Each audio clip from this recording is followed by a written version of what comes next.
Warning: the following is a work of fiction and not intended for children. Viewer discretion is advised. The Ballad of Stormy by HurtComfortBox, Part 2. It had been a few weeks since Karen had brought Stormy home. And much like Special Huggies, Stormy was beginning to think that maybe having a new mommy wasn't as good as everyone made it seem to be.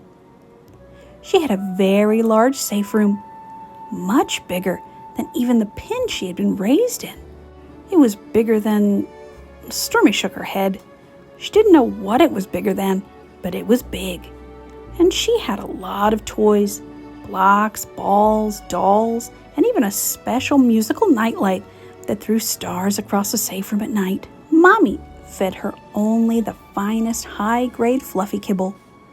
All the same, she was very lonely. Mommy did come in sometimes to play dress-up with Stormy. Sometimes, if she had had a long day, she would even hug or pet Stormy. But mostly, unless they were playing dress-up, Stormy was alone. Karen's children were grown and away at college, and her husband despised fluffies, and so ignored her. Stormy rubbed her tummy. At least she still had her babies. Mama loves babies. Babies love Mama. Babies play with Mama. Make her saddies go away. Suddenly, the doorknob rattled, and Stormy perked up as Mommy came in. Time to play dress-up, Stormy. Stormy let out a happy cheer and danced. Mommy was going to pay attention to her. Mommy gave her good upsies and set her on a small table that served as a pedestal vanity for Stormy. Above the table were cabinets filled nearly to bursting with custom-made fluffy costumes and clothing. Stormy waited patiently while Mommy decided what she was going to wear today.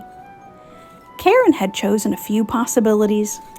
The fluff group she was a part of was hosting a costume contest, and the prize was a rose gold iPhone.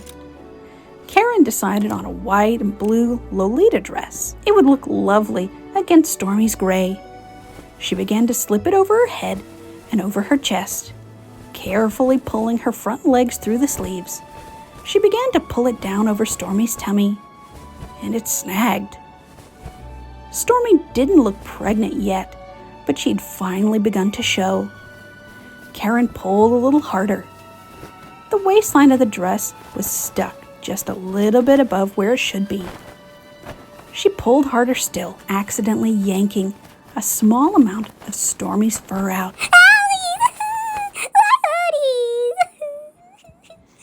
Karen scowled. She had just gotten these dresses. There was no way they didn't fit already. She pulled the dress back off of the still sniffling Fluffy. Karen picked up another dress, white with delicate pink rose embroideries, and began to pull it over her head again. It stuck again around her middle. Karen huffed angrily. This was an expensive dress. She looked at the size again, yanked it roughly off of Stormy. No, she had gotten the right size. She looked at Stormy, who was in the huggy pose, crying in earnest now. Please no more hoodies. Huggies, please. Karen picked her up, and Stormy let out a sigh of relief, only to wiggle in confusion as Mommy held her at arm's length instead of hugging her. There was no doubt about it. Stormy had gotten fatter. That idiot at Fluffy Mart, Gregory or Grendel or whatever his name was, had lied. He had sold her fatty food that had ruined her little doll. She set Stormy down on the floor and huffed out the door, intending on calling the manager. Stormy was inconsolable. Mommy had not only given her owies, she hadn't even given her huggies or petties or anything. She hoo-hooed to herself, feeling miserable and lonely. She hoped her babies would be here soon. She pet her tummy sadly. Mama loves babies. Babies love Mama. Hurry up and come soon. She spent the rest of the day dejectedly wandering around her pen half-heartedly kicking her ball around. It was the worstest day ever. She had waited and waited for Mommy to come back, and eventually her tummy started to give her owies. She needed nummies for her babies. She went to her bowl, but she had eaten her kibble this morning already.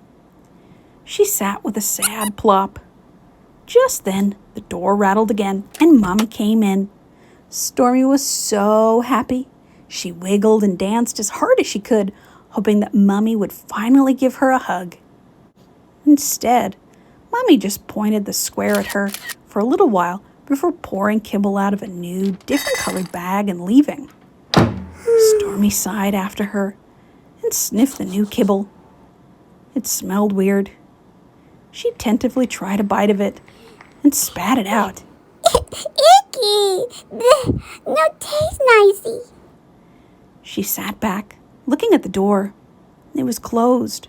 Her tummy growled, and she felt her babies kick and writhe inside of her. Okay, we're numb. She ate the kibble, grimacing the whole time. Eventually, the owies in her tummy subsided, and she decided to take a napsies. She laid down, but it was hardly any time at all before her tummy started giving her hurties again.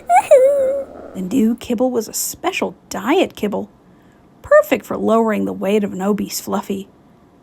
But for a pregnant Fluffy, it wasn't nearly enough.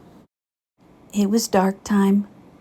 Stormy was lying awake, watching the stars from her nightlight move across the room. She couldn't sleep. Her tummy was hurting even worse than usual. It had been a week since the failed dress-up attempt and the switch to kibble. Stormy hadn't lost any weight, but she hadn't gained any either. She simply looked like a slightly chubby Fluffy instead of an immobile ball healthy mares are. Her tummy rumbled again, and she sighed. She knew it was going to be until bright time happened and 2 episodes of Babies had finished before she would get nummies again. She was so hungry. She rubbed her tummy for comfort. Please, babies. Mama's sorry. No have nummies. Please with Mama Sleepies. Another ripple of pain shot through her, followed by a bright supernova of agony. She cried out, Biggest puppies! and felt something slide out of her. She gasped. Oh no. She had done bad poopies. There was another jolt of pain and another bad poopy. Another and another still. And finally, it was over. She lay there, panting, exhausted. Suddenly, from behind her, she heard the tiny, strained peeping of her babies. Her babies! She turned, pain forgotten, and set to licking them clean. She wrinkled her nose at the taste, but did it anyway, so happy that she was a good mama. 4. She had 4 babies, 1 for each of her leggies. 1 was a little white earthy colt. 2 were white unicorn fillies. And 1, the one that made her heart melt, a little gray earthy colt with the same white dappling she had. The bestest baby. She gently set them, one at a time, on her teats and let them suckle. She didn't have names for them yet. She was going to leave that to Mommy. She knew that Mommy was going to be so happy when she saw them. They were perfect. They were small and they smelled funny, but they were hers, and they drank her milkies and chirped, and she loved them with her whole heart. She held them to her fluffy chest, singing a mama song as she basked for the very first time in unconditional love. She fell asleep like that, no longer bothered by her hungry tummy hurties. Babies really did make everything better.